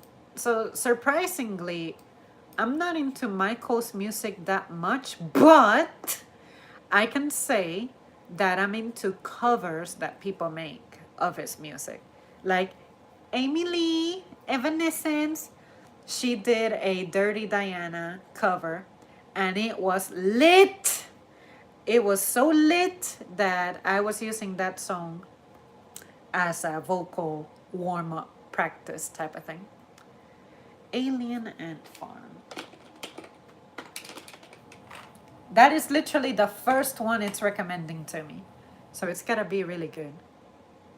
And it came out 15 years ago. Could it be that I've heard it before, but I just don't remember it? I guess I'll find out. And there goes me trying to shrink my watch later playlist, because now it's gonna have a ton of music in there. And I already had a lot of music pending. Let's see. The music I had pending to listen to was by the Postmodern Jukebox. Before He Cheats, Zombie by Cranberries, and the others I guess I did get around to. I had like 4 more in my watch later, but they're not there anymore, so I guess I get around to them. Well, since I'm on my watch later, I will let you guys in on what I'm pending, what has my attention in the future potentially. So let's see. These are music, music, music. Christmas on the Titanic. The Sugar Cubes. AOA. Yeah, I added like 15 new videos now. Weird History Food. That is a pretty cool channel that talks about food. And the one I have pending to watch is Who Was the Real Chef Boyardee? And he looks Italian. I mean, look at that mustache. Look at the hat. Look at the hat slanted. You know what I'm saying? It's so stereotypical. I hate stereotypes. The impossible cleanup that followed the end of WW2, War Stories. It has 1.1 million views and it came out 3 weeks ago. Why pandas are impressively bad at existing by Real Science. So the joke with pandas is that, especially on Twitter, occasionally I'll see a thread in which someone goes, "How the fuck are pandas still alive?" And they're so cute and really bad, I guess, really clumsy at what they do. Ooh, guys, last night I watched The Mummy from like 1999 with Brendan Fraser in it, and I just wanted to watch it because I hadn't seen it since like the year 2001, 2002. And I gotta say, it's a movie that stands the test of time. Everything from the casting to the pacing, the writing, the CGI, the practical effects, all that. And now I have The Mummy Returns in my watch later. It was added 6 days ago, free with ads here on YouTube. And this may or may not surprise some of you guys, but I've never seen Twilight. So I have added that for my watch later. And hopefully it stays free. But I just remember that Twilight seemed to be competing with Harry Potter like back in 2008. And I feel like every damn person I knew was reading the books. And I neither read the books nor watched the movie. If I haven't seen the movie, guaranteed I haven't read the book. Only exception being 13 Reasons Why. I actually read that book before I watched the show. I didn't finish watching the show, but I undoubtedly knew that it existed. And I was just so proud of myself because I said to myself, I actually know the content and the outcome of this fucking show before I actually watch it. And the first episode, it wasn't too bad, but I don't remember it that well. But I just remember that some people weren't really feeling it. And I said, it's the delivery of a person undoing their existence. How else do you expect for it to be presented? You know what I mean? So, yeah.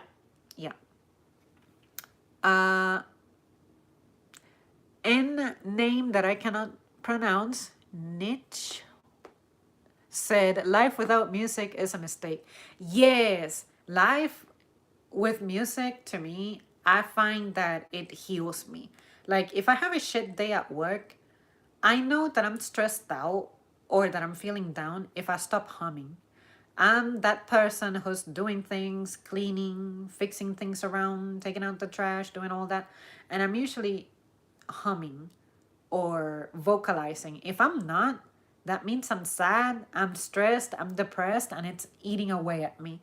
But if I'm in the shower and I'm like singing my lungs out, I can feel how I'm becoming better. I'm like recuperating, you could say.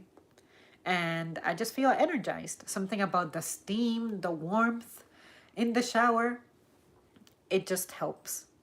Your fingers to me look like instrumental tuned fingers for playing a guitar, a violin, or any string instrument. Your voice too. Are you sure you're not a musician? Oh my god, I hope so. There are a couple of musicians in the family. My father actually, he can play the trombone and he can sing perfectly on pitch. And I am so jelly because I have had pitch problems, especially with intonation. But you're right, I do have skinny fingers. I have a pretty like wide reach with the piano. Like, do I have something that can serve as a scale for you guys? Um, eh, PS4 controller. So this is a PS4 controller, and this is to give you an idea of what my reach could be. I think I can do an octave and 2 notes over an octave, like reach wise. I forget. I would have to get on my keyboard and check for you guys. But yeah, since I have like really thin and skinny fingers, I figured that my coordination for strings would be pretty good. But my dream is to, before I die, I just want to touch a harp. I don't need to own it, anything like that. I just want to touch a harp because I just really dream of going like at it. When it comes to voice, I feel like the most compatible musician with my voice type would be Lana Del Rey because she has like a soft and alto kinds of range.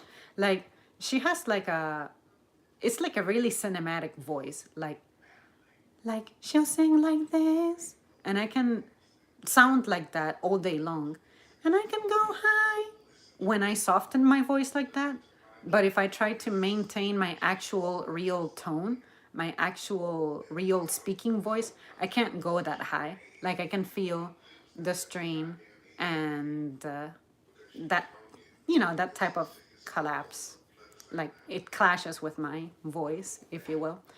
And when it comes to more lower voices, like contralto voices, midi voices, alto songs, I can do those all day long. And I feel like I told you guys before, but I can go so low, so deep with my voice that I could actually play tenor parts when I was in choir.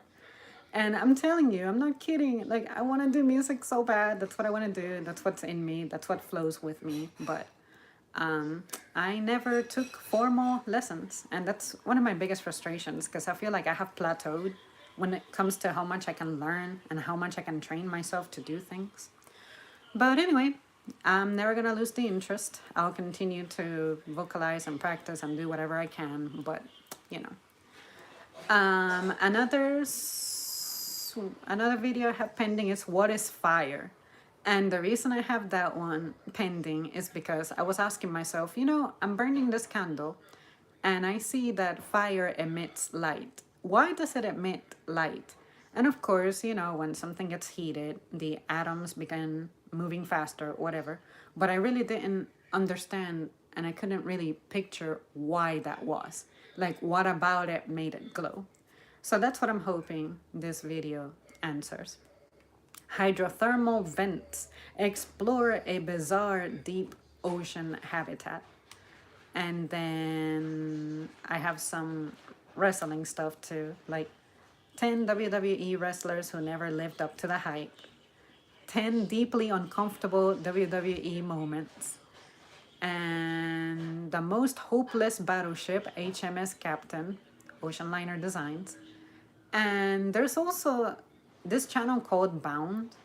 It has something posted about animals, why it sucks to be born a brown bear, why it sucks to be born as an emperor penguin, why it sucks to be born as an eagle, why it sucks to be born as a horse, why it sucks to be born as a giant anaconda.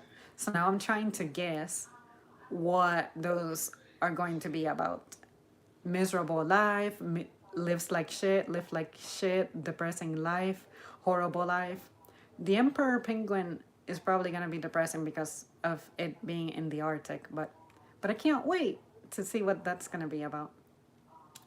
Another one I have pending is what they didn't teach you in school about Neptune, our solar system's planet. And Greece versus Turkey. Why do Turkey and Greece hate each other? I didn't know they had a conflict, but I guess they are the friends and the France and England of that area, I guess, in the Mediterranean. How the US and France made Haiti poor. Where does dog food come from? Did someone steal the entire wealth of England? History of everything, the fun and weird history of food. Ancient medical wisdom, history of everything. Ancient Egyptian medicine was wild. Why are katanas so romanticized? The Chinese economy is a lie. China is literally falling apart. History of tofu dregs. Why Japan is remilitarizing and why it is not working. Basically, a lot of political, social studies kind of topics. Why Egypt and Ethiopia could go to war over water. And that surprised me because you guys have probably heard me before that I have said before running out of money, before climate change, before anything else, what I'm most scared of that nobody seems to talk about is running out of water, running out of fresh water. What are you going to do if we run out of clean, fresh water? And, you know, if we get bombed or something, forget that. Dominating the battlefield, how Toyota trucks took over the modern warfare. That is something I'm not aware of, but I'm guessing it would be like the Mercedes Benz of that time in Europe. How greed caused the worst flood in American history, Johnstown.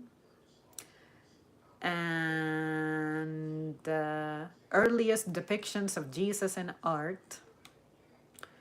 And let's see, what else? The ones that I'm skipping over are music. Oh, why were England and France rivals? When did Britain and America stop hating each other? Short animated documentary. If deodorant ads were honest. Did I watch that already? I feel like I watched that already. Coats of arms explained. I would imagine that's a royalty topic. Or maybe that's a war topic. I really know nothing about coats of arms. Let's see. Bunch of CGI back in them stills remains better than a lot of movies nowadays. You're right about that. From your music background perspective, you will like the Twilight, Modern 2008, and up. You will feel at home. I hope so. You have arachnodactylity. No, that killed me. Arachnodactyly. You are glad you are live streaming. Oh yeah, this I'm trying to make it happen a little more often, but it's kind of hard sometimes. But land and harvest groundwater. Ooh, child neglect. The disturbing effect of child neglect from your everyday theorist. I kind of have an idea of how that's gonna go, but we'll see. The better boarding method airlines won't use. Man blames TikTok after making bomb threats. Why you can't travel between Hawaii's islands by boat. Every political ideology explained in 8 minutes. That one I'm eager. Because, say, things like liberalism, Zionism, populism, and sure, aristocracy. I can't say I really understand much of those or know much about those. Why don't big ships tip over? That's gonna talk a lot about buoyancy, but how do you balance that? And let's see. Why used Toyotas and Hondas are so expensive? Because they don't fucking break. I think those are like homes. Like Toyo cars and Honda cars are kind of like the homes of cars where homes appreciate in value, or those cars appreciate in value. Of course, that's not true, but at least in my experience, I feel like the older my car gets, I swear the better, maybe because I get more familiar with it and I know what to expect and anticipate from it. But to this day, I haven't had a significant repair or service to do to it. But it's only like 70,000 miles. So, I mean, no big deal. How some people can sleep through anything, why some people can thrive on less sleep, and damn it, I clicked on it. I hope this doesn't derail my order. How Finland became the world's happiest country, and the thumbnail has "This is fine," and then a picture of, is that a bear? Anyway, with snow on top of it. And then school bus safety training video, because I realized that I really don't know anything about how people become bus drivers, and my boyfriend was saying something about that the other day. One of you guys mentioned Future Shock, and I watched some videos about it. So I have Future Shock documentary 1972 to watch later, and Jim Cornette reviews episode 6 of Mr. McMahon on Netflix. He's so funny. And then we have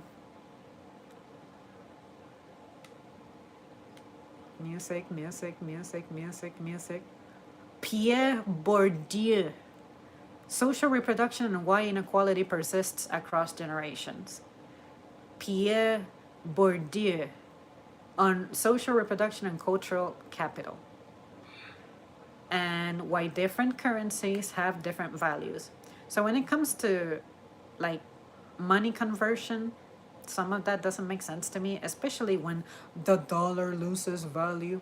So I'm hoping to become better acquainted and perhaps well versed on that topic.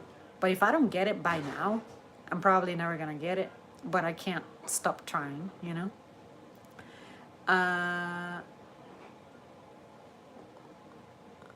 What to the modern Black American is the 4th of July?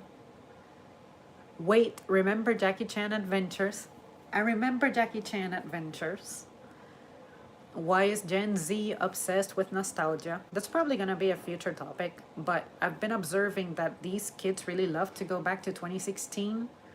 I'm guessing 2016 to them is what the 90s were for us, because it's about to be 10 years. It's like 8 years ago. Quarter life crisis of a single man. Bay of Pigs invasion in 3 minutes. Learning to shoot like John Wick. Testing the assassination attempt of Donald Trump. Senator Kamala Harris has her eyes set on Wakanda. And that came out 6 years ago, and somehow I had never heard of it. Living with a phone addiction by Low Budget Stories, because gotta watch my boy Wojak. How We Made That Ininit. French Food Tier List by Penguin Z0. And oh, I guess I can delete this one. I already watched it. The Scary Truth About Filler. I like listening to Dr. Gary Linkoff. He's a plastic surgeon.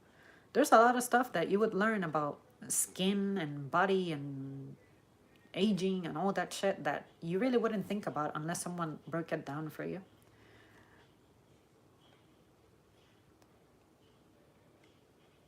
Blake Lively's new face. Plastic surgery analysis. What happened in there? The Nightmare of Saudia Flight 163.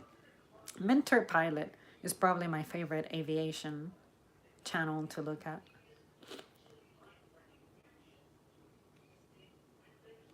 Music.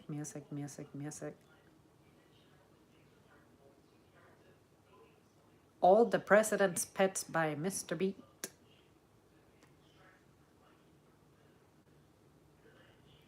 Ship stuff, ship, ship, ship. I'm kind of behind with ocean liners. Oh, music. More exercises for vocal register transitions for all voice types. I'm not even sure what my voice type is, but if I could pick a voice type to have, I would want to be a dramatic coloratura soprano. How gasoline is made. How is gasoline made from crude oil? The petroleum refining process simplified. Ooh, and you may remember a long gas time ago. I don't even remember what the topic was, but I was mentioning how I remember gas attendants. Well, I learned some 2 years ago that New Jersey doesn't let people pump their own gas. So there's a pending topic why New Jersey doesn't let people pump their own gas. And in a sense, that makes sense because gas is fucking dangerous. Like the spills, it's bad for your lungs, bad for your skin. So I would imagine that the workers who do that gotta have, generous compensation. Another music genre I have found interesting is Indian music from India. The problem is I am unable to decipher what they mean. I like the choreography though.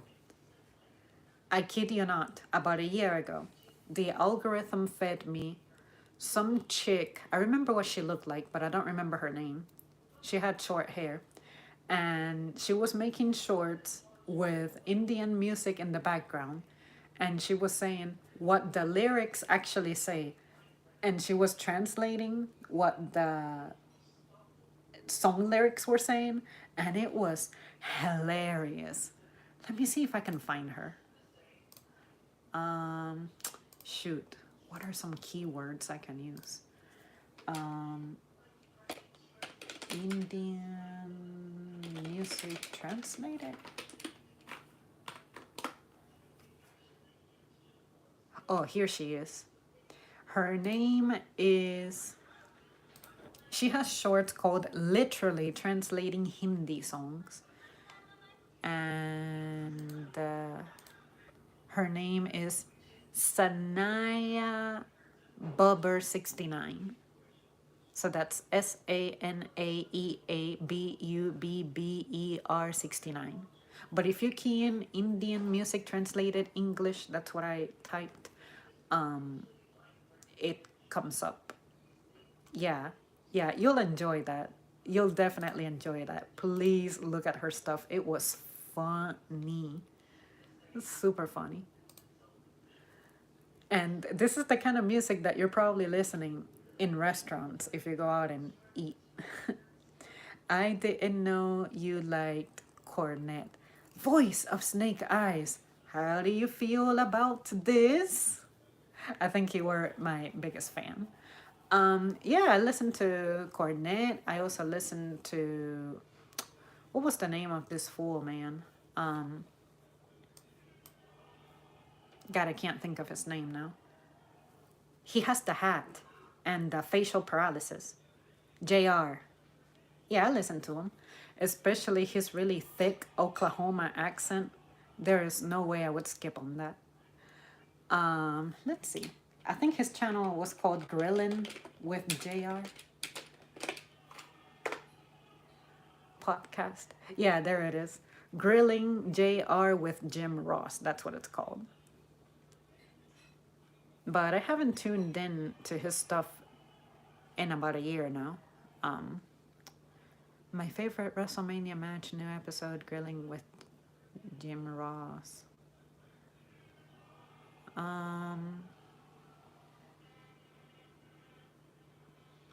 Conrad Thompson. Yeah, they do that podcast together. But outside of that, really good channels to watch wrestling stuff with, I would say, is WrestleMania and Stunned by Wrestling. And there's the other guy who has the funny John Cena picture. What's his name again? It was. Hold on. I should be able to find it. I should be able to find it. I should be able to find it. Fuck no, I'm not gonna find it. He's just such a good narrator. Top 10, I don't know, wrestling moments. What was his name? Ah, fuck. This is showing me content by WWE. I hate corporate taking over the YouTube algorithm. Oh, what was the name of that guy? I thought I was subscribed to him. I'm only subscribed to like 35 channels now. But I didn't see him on my list. Maybe he changed the picture. Can't remember the title of any of his videos. Oh, Watch WWE. That's what it's called. And let's see. There was a really good video he made. Can't remember what it was called. Let me see. I should be able to speed read through. It was an older video, so it should be pretty easy to find.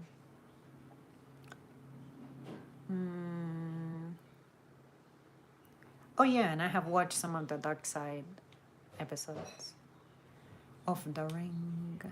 Dark Side of the Ring.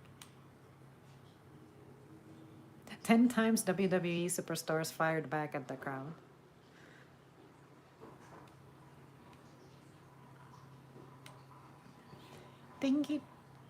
I think he changed the thumbnails in his videos because now I'm having trouble recognizing the video I'm thinking about. 10 shocking WWE moments that went horribly wrong. Yeah, stuff like that. The luxuriousness is always on 10. Yay! And I am your biggest fan. That's true. Thanks a lot. Yeah, that's about it when it comes to wrestling. Like, I really don't need a big diversity of channels to tune into because, like, those 3 that I have found is, like, enough for me. Dusty! But yeah, that's about it on that topic. Okay, the algorithm really wants me to watch Why It Sucks to Be Born as an Emperor Penguin. So maybe that's the first vid I'll watch after I sign out.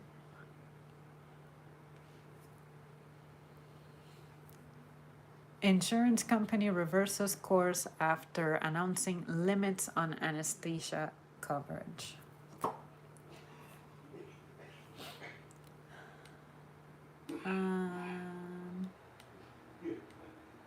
Let's see.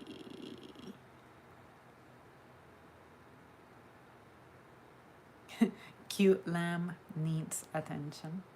Yeah, it looks like my algo is now music, animals, earth science, the occasional car topic, royal topics, and workout videos like lifting techniques and shit, because I'm weak. How to stop your car windows from steaming up.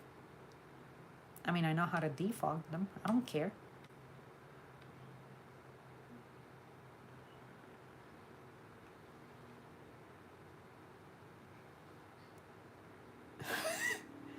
Harry and Meghan have a Reddit, I guess.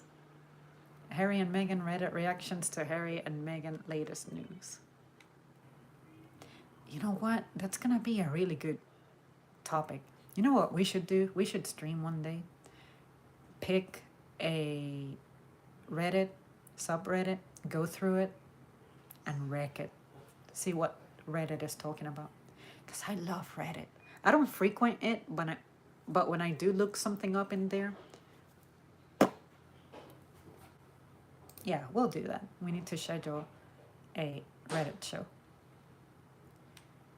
Well, I think this gonna be it from me. It's been a trip. It fun. Oh, Ace Combat 4. It's recommending the soundtrack from that game. That game had a pretty good soundtrack. Ace Combat 4 and 5, those are the only games I played by that franchise. Very good. It's suggesting Rex Tremende, and it's a song totally in Latin, and I totally try to vocalize through it.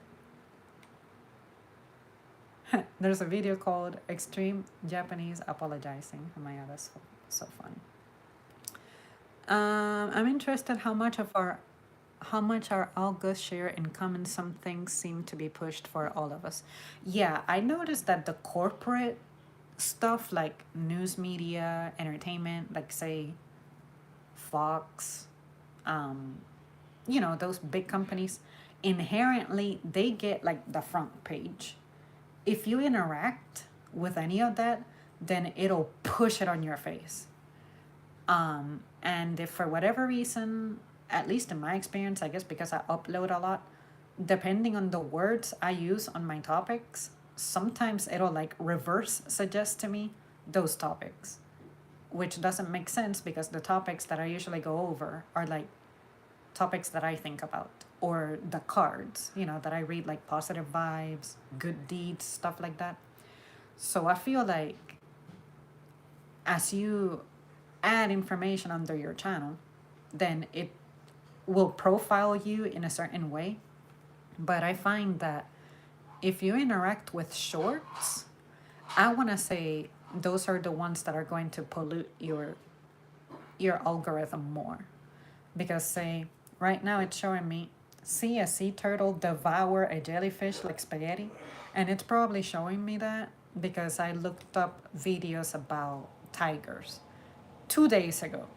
So your Google, if you're signed in to your Google on your phone and your phone is what you use to watch content to, it'll also display information in that manner. Because I remember I was looking up a restaurant the other day, and all of a sudden it was showing me nothing but suggestions of videos to watch about that cuisine. And I'm like, I have not keyed in on YouTube like Japanese food at all. So why is it showing me endless Japanese food content? But then when I think about my search history, I have placed orders, I have looked up places, looked up menus. So I think that feeds the algo as well. And sometimes I'll be seeing the same ads that I saw on Google, I'll be seeing them on YouTube, since they own each other, I guess. And you guys know how I mentioned that I like the song Okay It's Alright With Me by Eric Hutchinson? There it is. 361K views 10 years ago. So it depends on what you're talking about, if you have location services enabled, and what you interact with, I would say. Okay, well, I gotta go. Thanks for tuning in. Bye.